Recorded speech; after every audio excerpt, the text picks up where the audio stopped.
খালি রড হারিয়ে যাচ্ছে মানুষ।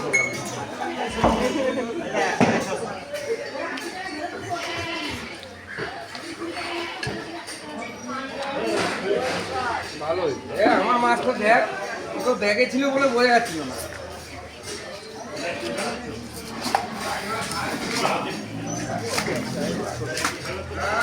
450 টাকা।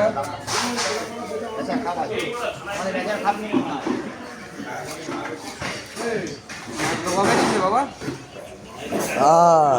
হ্যাঁ